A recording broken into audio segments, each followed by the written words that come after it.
Ipatutupad na sa buong bansa ang smoking ban sa bisa ng Executive Order 26 na pinirmahan ni Pangulong Duterte.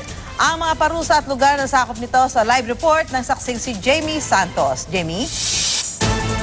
Susan, Igan, sa mga mahilig magyosi sa mga gimikan tulad ng nasa likod ko, hindi na pwede yan ayon sa utos na nilagdaan ng Pangulo.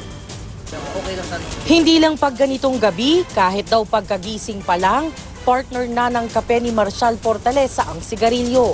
Inabutan ko siyang nagyoyosi sa tabing kalsada, kung saan bawal na yan pag ipinatupad na ang utos ng Pangulo.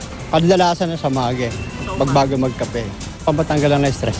Ayon sa utos, bawal ang paninigarilyo sa public places o mga lugar na may access ang publiko o yung ginagamit ng marami.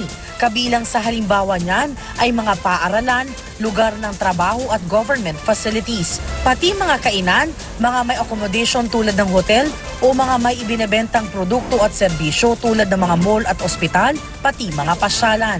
Bawal ding manigarilyo sa mga sasakyang ginagamit ng publiko. Pwede namang magtatag ng smoking areas, pero dapat lagpas 10 metro sa mga daanan o tambayan ng mga tao o sa mga daanan ng hangin. Dapat ding may malinaw na signage na may babala rin sa epekto ng paninigarilyo at nagsasabing bawal doon ang mga menor de edad. Kahit saan naman, bawal manigarilyo ang mga menor de edad. Bawal din hindi lang ang pagbebenta at pagbibigay ng sigarilyo sa kanila, kundi pati ang pagbili sa kanila ng sigarilyo tulad sa mga takatakboys. Ang parusa ay pareho sa itinakda ng Tobacco Regulation Act of 2003. Multang 500 piso hanggang 10,000 piso, depende kung pang ilang paglabag na. Kung negosyo, aalisan sila ng business license sa third offense. Igan, Susan, ipatutupad ang executive order sa Hulyo o 2 buwan matapos ilathala sa dyaryo.